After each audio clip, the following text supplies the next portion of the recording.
जो नून लीग है वो तो इस वक्त मेरा ख्याल है सियासी तौर पे बेसहारा है। उनके पास कोई ऐसा लीडर है नहीं जो इतनी सूझबूझ रखता हो, खेल सके। तो आज मुझे मियां मोहम्मद शरीफ मरहूम बड़े याद आ रहे हैं। नून लीग को पहले वो खेला करते, उनके बाद फील हो रहा है कि नून लीग के पास अब कोई उस तरह का सियासी जहन नहीं है जो उनको सही तौर पर चला सके। अस्सलाम वालेकुम नाज़रीन। सियासी माहौल में बज़ाहिर हमें एक खामोशी नज़र आ रही है।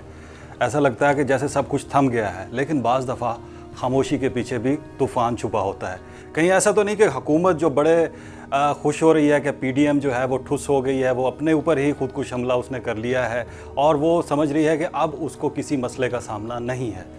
हुकूमत को किस बड़े मसले का सामना है और हुकूमत के लिए सबसे बड़ी अपोजिशन क्या है, इसके ऊपर बात करेंगे। आज हमारे साथ तज़िया देने के लिए मौजूद हैं अली अहमद ढिल्लू साहब। Sir thank you so much. और हम देखेंगे कि हुकूमत जो स्टेप्स ले रही है, जो वो आहिस्ता आहिस्ता अपने कभी वज़ीरों को भी अब हटाया जा रहा है, कुछ और भी इकदाम किए जा रहे हैं और दूसरी तरफ आसिफ अली ज़रदारी साहब भी अभी तक चालें चल रहे हैं। क्या हो रहा है, इसके ऊपर आगे क्या हो सकता है, उस पर हम बात करेंगे। तो अली अहमद ढिल्लू साहब, पहले मुझे ये बताइए कि हुकूमत जो समझ रही है कि अपोजिशन अब फारिग हो चुकी है और वो बज़ाहिर जश्न के मूड में है, तो क्या ये जश्न ज़्यादा देर चल सकेगा? पाकिस्तान में कोई जश्न भी ज़्यादा देर तक नहीं चलता, अगली खबर आने तक चलता है बस। जहाँ तक हुकूमत को अपोजिशन का मसला है, मेरे ख्याल में तो उसको 2.5 साल में अभी तक अपोजिशन ने कुछ कहा ही नहीं। ये तो बड़ी माइनर सी एक्टिविटी थी। हुकूमत को एक्चुअली अपोजिशन की ज़रूरत है ही नहीं। जो उसकी कारकर्दगी है, इवन कोरोना पे देख लें कि हम कब से बोल रहे हैं, लेकिन देख लिया अब वो काम करना शुरू कर रही है। कम से कम 3 महीने लेट है। 11.2% मुस्बत केसेस हो चुके हैं। पता है ना, कम से कम 3 महीने लेट वो ले रही है। लेकिन जो मैं सोचता हूँ उसमें हंसी भी आती है कि खान साहब शायद ये सोच रहे हैं कि मुझे 5 साल के लिए पीएम नहीं बनाया गया, 21 साल के लिए बनाया गया। अच्छा। खान साहब ने अपने कैरियर का आगाज 71 में किया था। ठीक है। इंग्लैंड में तो पहले टेस्ट की परफॉर्मेंस पर उनको टीम से निकाल दिया गया। वो 3 साल टीम से बाहर रहे। 74 में वो वापस आए। ठीक है। जब 82 में उन्हें कैप्टन बनाया गया तो पहला मैच हार गए, पहली सीरीज भी हार गए। ठीक है। और पहले दोनों वर्ल्ड कप भी हार गए। पहले वर्ल्ड कप, दूसरे में कप्तान थे वो। 83 में भी कैप्टन थे। ठीक है। 2 वर्ल्ड कप इन्होंने बास्केट कप्तान गंवा दिए। ठीक है। इवन 87 में तो हम फेवरेट थे। और उसके बाद 92 में 21 साल के बाद खान साहब वर्ल्ड कप जीते। मुझे वो वर्ल्ड कप अच्छी तरह याद है। रमज़ान में था और हम पहले 5 में से 3 मैच हार चुके थे। एक जीता था जिम्बाब्वे से जी। और एक ड्रॉ। बिल्कुल। हमारे पास हार की कोई गुंजाइश नहीं थी। बिल्कुल ऐसे ही है। तो लोगों को मसले पे रोते हुए मैंने देखा। तो 21 साल के बाद इमरान खान साहब ने हमें वर्ल्ड कप दिया।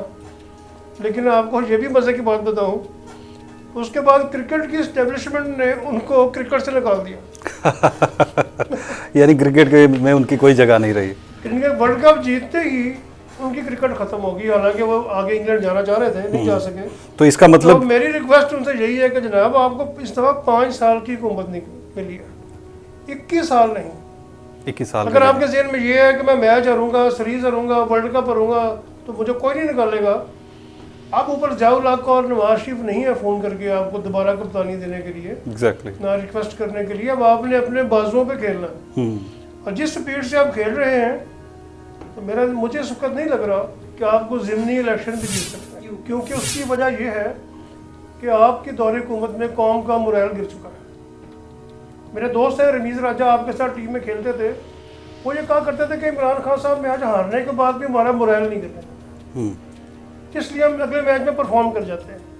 लेकिन यहाँ पर खान साहब कौम का मोरल गिर चुका है, उसको उठाने के लिए आपको कोई बोल्ड स्टेप फ्रंट फुट पे आगे खेलना पड़ेगा। सर वो बोल्ड स्टेप उन्होंने खेला तो है। 1 अरब रुपए मुख्तस कर दिए गए हैं जो इन्होंने अभी तक कारनामे अंजाम दिए हैं। उस कारकर्दगी की तशहीर के लिए 1 अरब रुपए। देखिए, कारकर्दगी के लिए तशहीर करने की ज़रूरत नहीं होती, कारकर्दगी खुद ही बोलती है। शहबाज शरीफ साहब भी तो किया करते थे और यही तनकीद करते थे उनके ऊपर। नहीं, तो शहबाज शरीफ ने उस बेस पर कब इलेक्शन जीता? फिर शहबाज शरीफ ने जो करोड़ों रुपए तशहीर पर ज़ाया किए, शायद इसी वजह से वो आज जेल में है। अच्छा, एक इम्पॉर्टेंट डेवलपमेंट जो है वो फिर मैंने जैसे कहा था कि पीछे पीछे जरदारी साहब अपनी गेम खेल रहे हैं, तो उन्होंने अभी भी नून लीग को ये ऑफ़र दी हुई है कि पंजाब में अदम एतमाद लाने के लिए वो उनकी मदद कर सकते हैं और वो लाना चाहते हैं। तो इसमें नून लीग क्यों रिलेक्टेंट नज़र आती है? देखिए, नून लीग को एक बात तो समझ आ गई है कि जरदारी साहब हमसे ज़्यादा अच्छे शतरंज के खिलाड़ी हैं। एक्चुअली जरदारी साहब नून लीग के साथ खेल रहे हैं जिस तरह चूहे बिल्ली का खेल होता है। जरदारी साहब को पंजाब के अदम एतमाद की ज़रूरत तो है, लेकिन इस सूरत में कि अगर उनकी मर्जी का कोई सीएम आए, जैसे कि चौधरी परवेज़ लाई। हाँ, जैसे परवेज़ लाई साहब को पहले इन्होंने 2008 में खुद ही डुबोया, फिर बाद में गलती तस्लीम करते हुए उनको डिप्टी प्राइम मिनिस्टर बना दिया, और अब काफ लीग अगर पीपल्स पार्टी में शामिल हो जाए फिर तो इनको बहुत फ़ायदा है। तो नून लीग को वैसे ये ऑफर में क्या प्रॉब्लम है? हुकूमत को तो झटका लगना था इससे। हुकूमत के झटके से ज़्यादा नून लीग को अपना मफाद अजीज़ है।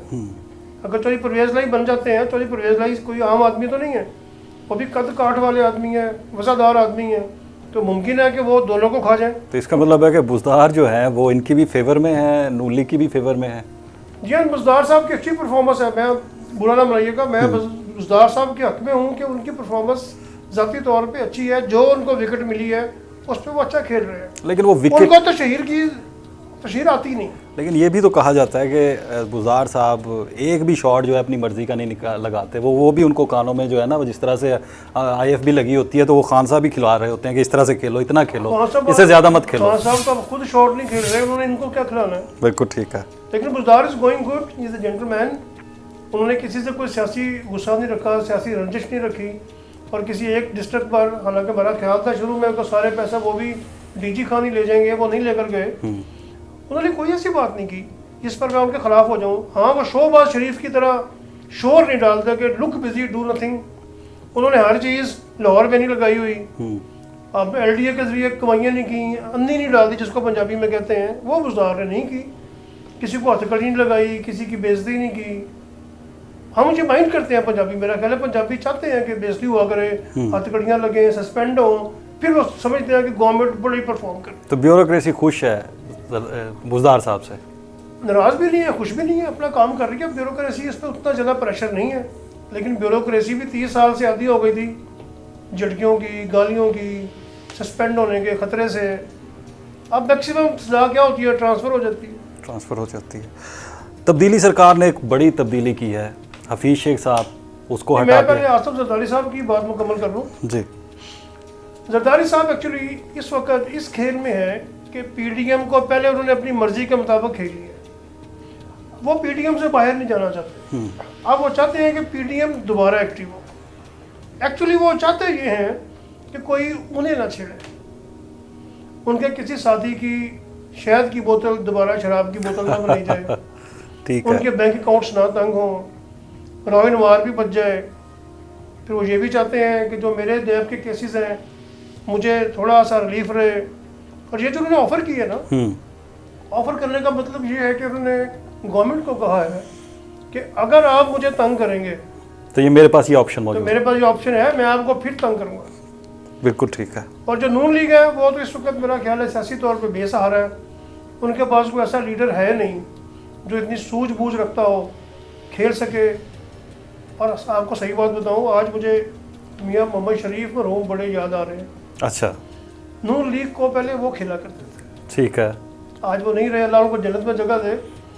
उनके बाद फील हो रहा है कि नून लीग के पास अब कोई उस तरह का सियासी जहन नहीं है जो उनको सही तौर पर चला सके। तो मियाँ नवाज शरीफ साहब जो वहाँ लंदन में बैठे हुए हैं, उनकी कोई फीडबैक नहीं आ रही, वो बुरी तरह से वो भी हार गए हैं। सब तो हमेशा एस्टेब्लिशमेंट के साथ ही खेलते थे ना, इस तरह एस्टेब्लिशमेंट को नाराज कर चुके हैं नाफरमानी की वजह से, तो उनको तो कभी उन्होंने खुद खेल खेली नहीं। हमेशा तो जब भी सियासी खेल होता था वो हार जाया करते थे। आप कह रहे हैं कि पीपल्स पार्टी चाहती है कि PDM चले, लेकिन जो जरदारी साहब ने किया है उसके बाद नून लीग तो मोहतात तो हो गई है ना, वो किस तरह से लेके चलना चाहिए? नून लीग को बार बार ऑफर्स कर रहे हैं, यकीन दिला रहे हैं। अभी मैं एक शो देख रहा था अहमद मीर साहब का, उसमें कबरुज़्ज़मा कायरा साहब, राना सनाउल्लाह साहब और अली खान साहब थे। उसमें जो कायरा साहब का बॉडी लैंग्वेज थी, कायरा साहब के अल्फाज थे, लग रहा है कि अल्लाह को हमने ऑर्डर किए हैं कि सॉफ्ट हो जाओ और नून लीग को वापस अपने शिकंजे में फंसाओ, जब दोबारा दिल जाएगा दोबारा रगड़ देंगे। तो नून लीग आपको लगता है कि क्या उस चारे पे आ जाएगी वो? नून लीग के पास चॉइस ही कोई नहीं है। और अभी जब शहबाज शरीफ साहब की बेल हो गई तो मेरा ख्याल है कि नून लीग मजीद प्रॉब्लम का शिकार हो जाएगी। और यानी कि वो पीडीएम जो है, वो नून लीग जो है वो पीडीएम बनने जा रही है आपको? नून लीग आहिस्ता आहिस्ता पीडीएम बनने जा रही है। और मैं हमजा शहबाज की एक्टिविटीज़ में हम देख रहे हैं वो काफ़ी एक्टिव है, लोगों से मुलाकातें कर रहे हैं, अरकान असम्बली से मुलाकातें कर रहे हैं, और जो हुकूमतें गिराने और बनाने वाले हैं उनसे भी मुलाकातें कर रहे हैं। तो मरियम का क्या फिर स्टैंड रहेगा? मरियम फिर वो ट्विटर पे ही रह जाएगी आपको लगता है कि? अभी तक भी वो मुझे तो वही नज़र आ रही हैं। फिलहाल तो वो दोनों बीमार हैं। सियासी मूव तो नहीं की। मरियम और मौलाना बहुत बीमार हो गए हैं इसके बाद जो मूव जरदारी साहब ने की है, और दोनों कुछ दिन के लिए ऐसा लगता है कि सियासत से किनारा कश हो गए हैं। आते हैं अभी मरियम नवाज को बहुत सीखने की ज़रूरत है। देखिए ना, पीपल्स पार्टी में नून लीग में एक फ़र्क है।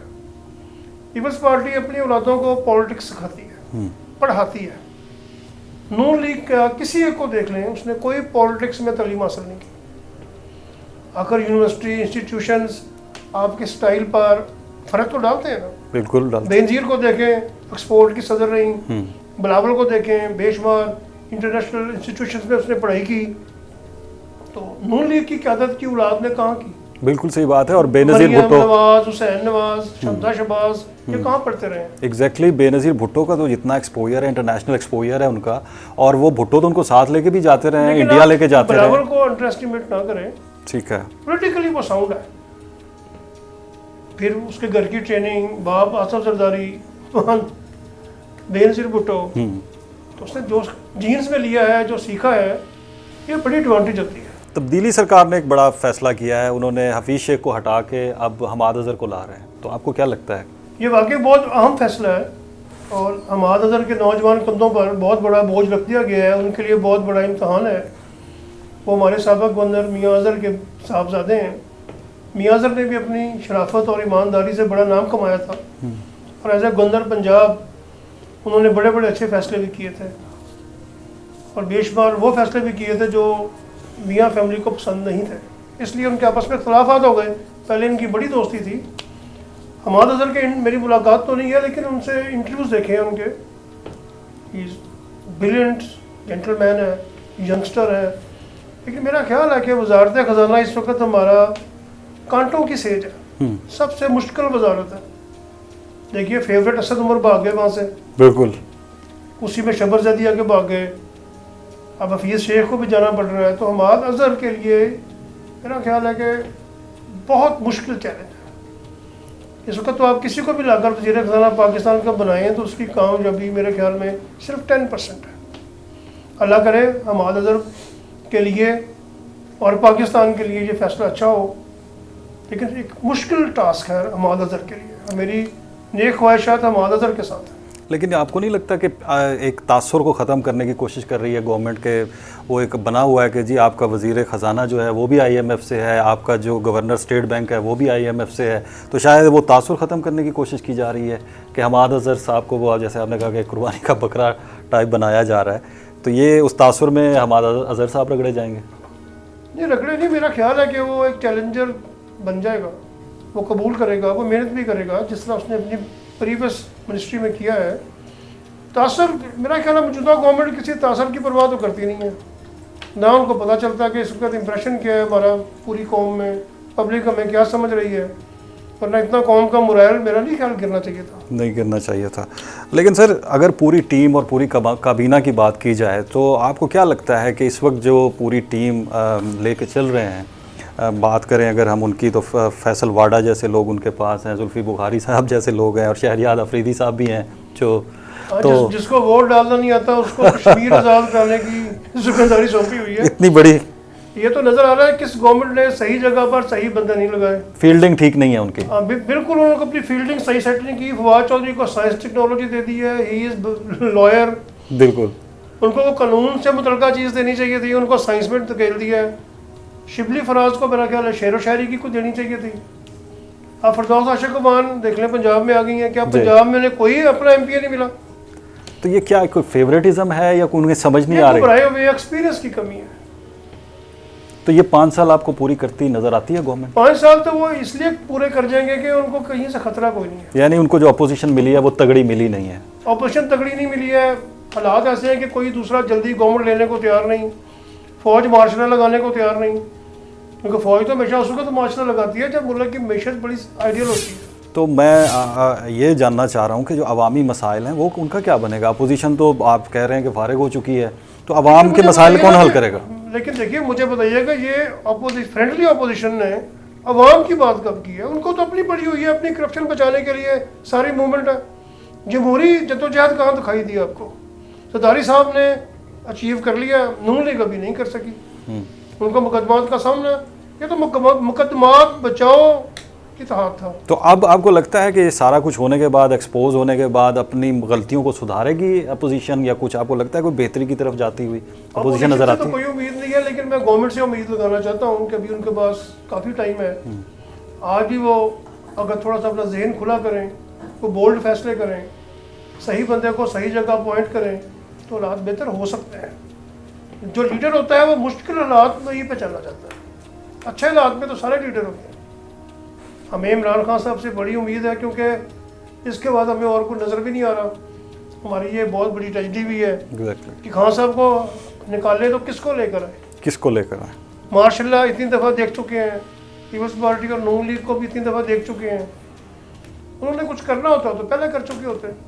इसलिए ये जो फ्यूचर में 2-2.5 साल हैं, ये पाकिस्तान के लिए मेरा ख्याल है बड़े अहम है। ये पाकिस्तान के लिए भी बहुत अहम है और इमरान खान के लिए भी बहुत अहम है, क्योंकि वो जितने ज़बरदस्त दावों के साथ आए थे, जितने ज़बरदस्त तब्दीली के नारों के साथ आए थे, 2.5 साल में उन्होंने अभी तक कुछ नहीं किया। इनकी नाकामी के दुख से ज़्यादा दुख मेरा ये है कि फिर हमें उन्हीं के हाथों में खेलना पड़ेगा जो 70 साल से हमें खिला रहे थे। हम इसी बात पे अपने प्रोग्राम का अख्ताम करते हैं। विकेट आपके सामने है, 2.5 साल आपके सामने पड़े हुए हैं। आप शॉट खेलें, आप बैक फुट पे जाएं, इमरान खान की अपनी मर्ज़ी है। लेकिन गवर्नमेंट, मैं आपको एक चीज़ बताता चलूँ, जैसा कि अली रहमत ढिल्लों साहब ने भी कहा है कि हम आवाम जो है वो मायूस हो चुकी है। आवाम वेट कर रही है कि आप क्या करते हैं। 1 अरब रुपए जो आपने मुख्तस कर दिए हैं अपनी तशहीर के लिए, तो इस तरह से कारकर्दगी नहीं होती। यही इल्ज़ाम आप शहबाज शरीफ के ऊपर लगाते थे। अगर आपने भी वही काम करने हैं तो आवाम पहले ही आपसे नाराज़ है। आवाम को अगर आपने खुश करना है तो आपको डिलीवर करना पड़ेगा। Thank you so much.